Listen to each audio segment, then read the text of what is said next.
সচিবালয় অভিমুখে ইশরাক সমর্থকদের লং মার্চ কর্মসূচিতে পুলিশের বাধা। শিশু আছিয়া ধর্ষণ ও হত্যা, হিটু শেখের মৃত্যুদণ্ড, খালাস ৩। জানাবো নানামুখী সংকট, রাজনৈতিক দল ও বিশ্লেষকদের অভিমত, নির্বাচনের পথে সমাধান। এবং সর্বশেষ জানাবো ৩ বিভাগে ভারী বৃষ্টির সঙ্গে কমবে তাপমাত্রা। শুনছিলেন সংবাদ শিরোনাম, এবারে বিস্তারিত। সচিবালয় অভিমুখে ইশরাক সমর্থকদের লং মার্চ কর্মসূচিতে পুলিশের বাধা। ঢাকা দক্ষিণ সিটি কর্পোরেশনের মেয়র হিসেবে ইশরাক হোসেনকে দায়িত্ব দেওয়ার দাবিতে সচিবালয় অভিমুখে লং মার্চ কর্মসূচিতে বাধা দিয়েছে পুলিশ। ব্যারিকেডের কারণে সচিবালয়ের দিকে যেতে পারেননি ইশরাক সমর্থকরা। বিক্ষোভকারীরা শপথ নিয়ে টালবাহানা চলবে না, অবিলম্বে ইশরাক হোসেনের শপথ চাই, জনতার মেয়র ইশরাক ভাই, অন্য কোনো মেয়র নাই, এমন স্লোগান দেন। ইশরাকের সমর্থকরা আগে থেকে নগর ভবন থেকে সচিবালয় পর্যন্ত লং মার্চ কর্মসূচি ঘোষণা করেছিলেন। এর অংশ হিসেবে সকালে নগর ভবন অবরুদ্ধ করে তৃতীয় দিনের মতো বিক্ষোভ ও অবস্থান কর্মসূচি পালন করেন তারা। পরে নগর ভবন থেকে লং মার্চ শুরু হয়। এদিন সাধারণ কর্মচারীরাও বিক্ষোভে অংশ নিয়ে নগর ভবনের সব গেট বন্ধ করে দেন। এতে ঢাকা দক্ষিণ সিটি কর্পোরেশনের প্রধান কার্যালয় অচল হয়ে পড়ে, ফলে কোনো সেবা প্রার্থী বা কর্মকর্তা ভবনে প্রবেশ করতে পারেনি। বিক্ষোভকারীদের অভিযোগ, আদালতের রায় ও নির্বাচন কমিশনের গেজেট প্রকাশের পরও ইশরাক হোসেনকে শপথ নিতে দেওয়া হচ্ছে না। তারা অভিযোগ করেন, জনতার রায়ে নির্বাচিত ইশরাককে দায়িত্ব না দিয়ে জনগণের সঙ্গে বেইমানি করা হচ্ছে। শপথ না দেওয়া পর্যন্ত আন্দোলন চালিয়ে যাওয়ার ঘোষণা দেন তারা।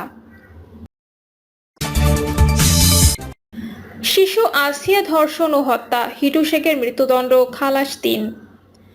মাগুরা চাঞ্চল্যকর শিশু আছিয়া ধর্ষণ ও হত্যা মামলায় রায় দিয়েছেন আদালত। এই মামলায় প্রধান আসামি হিটু শেখের মৃত্যুদণ্ড দিয়েছেন বিচারক। এছাড়া বাকি ৩ আসামিকে খালাস পেয়েছেন।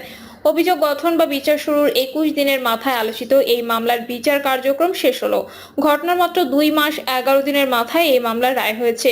এর আগে বেলা ১১টার দিকে মামলার যুক্তিতর্ক উপস্থাপন শেষে রায়ের জন্য মাগুরা নারী ও শিশু নির্যাতন দমন ট্রাইব্যুনালের বিচারক এম জাহিদ হাসান এদিন নির্ধারণ করেন। ওই দিন মাগুরায় নারী ও শিশু নির্যাতন দমন ট্রাইব্যুনালের পিপি মনিরুল ইসলাম মুকুল এ তথ্য নিশ্চিত করেন। এর আগে গত ৭ই মে এ মামলার সাক্ষ্য গ্রহণ শেষ হয়। ওই দিন শিশুটির ময়নাতদন্তের দায়িত্বে থাকা ২ জন চিকিৎসক ট্রাইব্যুনালে সাক্ষ্য দেন। নানামুখী সংকট, রাজনৈতিক দল বিশ্লেষকদের অভিমত, নির্বাচনের পথে সমাধান। সংস্কার ইস্যুতে রাজনৈতিক দলগুলো এখন ঐক্যমত্যে পৌঁছাতে পারেনি। এর মধ্যে কোনো না কোনো ইস্যুতে প্রায় প্রতিদিনই চলছে রাজপথে আন্দোলন। বিভিন্ন সরকারি প্রতিষ্ঠানে আছে অস্থিরতা, আবার শেয়ার বাজারের অবস্থা চরম নাজুক, বিনিয়োগ স্থবিরতা, দ্রব্যমূল্য নিয়ন্ত্রণহীন। বলা যায় রাজনৈতিক, সামাজিক ও অর্থনৈতিক নানামুখী সংকট ধীরে ধীরে দৃশ্যমান হচ্ছে।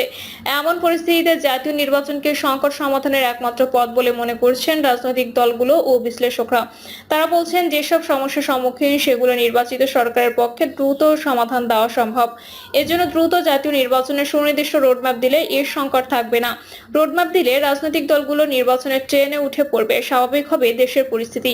কিন্তু নির্বাচন যত দেরি হবে, দেশ ও গণতন্ত্র তত বেশি ক্ষতিগ্রস্ত হবে, দেশের শান্তি শৃঙ্খলার অবনতি হবে। এজন্য জরুরি ভিত্তিতে রাজনৈতিক দলগুলোকে আস্থায় নিয়ে আলাপ আলোচনা করে ঐকমত্যের ভিত্তিতে সংস্কারের ব্যাপারে সিদ্ধান্ত নিয়ে দ্রুত নির্বাচনের পথে হাঁটা উচিত বলে মনে করেন তারা।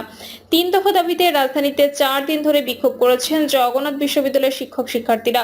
অন্যদিকে শাহরিয়ার আলম সাম্য হত্যার প্রতিবাদে এই বিচার দাবিতে টানা ৩ দিন ধরে ঢাকা বিশ্ববিদ্যালয় ক্যাম্পাস উত্তাল। কুয়েট সহ কয়েকটি শিক্ষা প্রতিষ্ঠানে এখনো অস্থিরতা কাটেনি। রাজধানীর সরকারি ৭ কলেজের শিক্ষার্থীরা শনিবার সংবাদ সম্মেলন করবে। এর মধ্যে বিভিন্ন দাবিতে ডিপ্লোমা, নার্স সহ কয়েকটি সংগঠনও আন্দোলন করেছে। গত ২ দিন ঢাকা দক্ষিণ সিটি কর্পোরেশনের নগর ভবনের সামনেও চলেছে অবরোধ। কয়েকদিন ধরে এসব আন্দোলনের কারণে ঢাকা একরকম দুর্ভোগের নগরীতে পরিণত হয়েছে। আর বিভিন্ন ইস্যুতে থেমে থেমে চলে মব জাস্টিস। এছাড়া দুর্নীতিবাজ, আওয়ামী দোসর নিয়োগ নিষিদ্ধ, চুক্তিভিত্তিক নিয়োগ বাতিল, বিতর্কিত পদোন্নতি প্রক্রিয়া রিভিউ সহ বিভিন্ন দাবিতে প্রশাসনেও চলছে অস্থিরতা। মানবিক করিডোর ইস্যুতে রাজনৈতিক দলগুলোর আপত্তি, কলকারখানায় গ্যাস সংকট সহ নানা সেক্টরের সমস্যা বিদ্যমান। এছাড়া বাংলাদেশের অভ্যন্তরে ভারতের বিভিন্ন স্থান থেকে আটক করা বাংলাভাষীদের জোরপূর্বক ঠেলে দিচ্ছে বিএসএফ। রাজনৈতিক বিশ্লেষক, ঢাকা বিশ্ববিদ্যালয়ের রাষ্ট্রবিজ্ঞান বিভাগের অধ্যাপক কাজী মোহাম্মদ মাহবুবুর রহমান বলেন, অন্তর্বর্তী সরকারের ধারণা গতানুগতিক নির্বাচিত সরকারের মতো নয়। সুতরাং মানবিক করিডোরের কথা বলেন বা আরো যে অনেক দাবিতে আন্দোলন করছে, এসব দাবি পূরণের জন্য সন্তানও যথার্থ কিনা তা আগে সরকারকে নিজ থেকে বলতে হবে। সরকার সেদিকে মনোযোগ দিচ্ছে না, আইন শৃঙ্খলা পরিস্থিতির দিকে মনোযোগ দিচ্ছে না। দৈনন্দিন অর্থনীতির অবস্থা খুবই খারাপ, কিন্তু সরকার মনোযোগ দিচ্ছে অসংখ্য কাজের মধ্যে যেগুলো তাদের এখতিয়ারের মধ্যে পড়ে না। যা প্রয়োজন নেই, সরকারের উচিত ছিল সংস্কারের ব্যাপারে রাজনৈতিক দলগুলোকে একটা জায়গা ঐক্যমত্য করানো। সেই কাজের তো কোনো খবর নেই, এতে করে আমাদের দেশের বড় ক্ষতি হচ্ছে। এই অন্তর্বর্তী সরকারকে কিন্তু সংকট উত্তরণের জন্য জনগণ নিয়ে এসেছে। এখন সরকার যদি সংকটে ফেলে দেয় তাহলে আমরা জাতি হিসেবে দুর্ভাগ্য। এদিকে আগামী জাতীয় সংসদ নির্বাচন বিলম্বিত হলে দেশে চলমান রাজনৈতিক সংকট আরো বাড়ার আশঙ্কা করছেন রাজনীতিবিদরা। এজন্য নির্বাচিত সরকারের প্রয়োজনীয়তার উপর সবচেয়ে বেশি গুরুত্ব দিচ্ছেন। দেশের সবচেয়ে বড় রাজনৈতিক দল বিএনপি ইতোমধ্যে 50টি রাজনৈতিক দলের সঙ্গে বৈঠক করেছে। তারা চলতি বছরের ডিসেম্বরের মধ্যে জাতীয় নির্বাচনের দাবির সঙ্গে একমত পোষণ করেছে। 2 মে জাতীয় প্রেস ক্লাবে এক অনুষ্ঠানে বিএনপির ভারপ্রাপ্ত চেয়ারম্যান তারেক রহমান বলেন, রাষ্ট্র রাজনীতির গুণগত সংস্কার এবং নাগরিকের ক্ষমতায়নের লক্ষ্যে একটি রাজনৈতিক দল হিসেবে বিএনপি সবসময় জনগণের সরাসরি ভোটে নির্বাচিত জনপ্রতিনিধি, নির্বাচিত জাতীয় সংসদ ও নির্বাচিত সরকার প্রতিষ্ঠার দাবি জানিয়ে আসছে। রাজনৈতিক দল নির্বাচনের দাবি জানাবে, এটি স্বাভাবিক গণতান্ত্রিক নীতি। অথচ আমরা খেয়াল করছি কিছুদিন ধরে অত্যন্ত সুকৌশলে এমন একটি আবহাওয়া তৈরি করেছে যেখানে নির্বাচন অনুষ্ঠানের দাবি করাটাই যেন একটা অপরাধ। জাতীয় সংসদ নির্বাচন অনুষ্ঠান নিয়ে অবজ্ঞাসূচক বক্তব্য মন্তব্য কিন্তু পলাতক স্বৈরাচারকে আনন্দ দেয়, অপরপক্ষে এটি গণতন্ত্রকামী জনগণের জন্য কিন্তু অপমানজনক।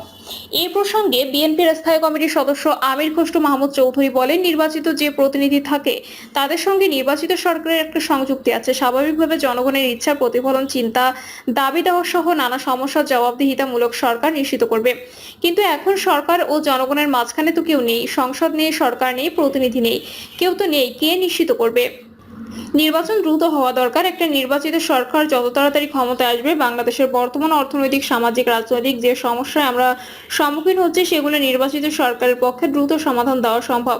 দেশে গণতন্ত্র ফিরিয়ে আনার একমাত্র মাধ্যম নির্বাচন, কিন্তু সেটা যত দেরি করবে দেশ তত বেশি ক্ষতিগ্রস্ত হবে। গণতন্ত্র ক্ষতিগ্রস্ত হবে, দেশের শান্তি শৃঙ্খলা ক্ষতিগ্রস্ত হবে, দেশের দ্রব্যমূল্যের বিষয়টি দিন দিন আরো খারাপের দিকে যাবে।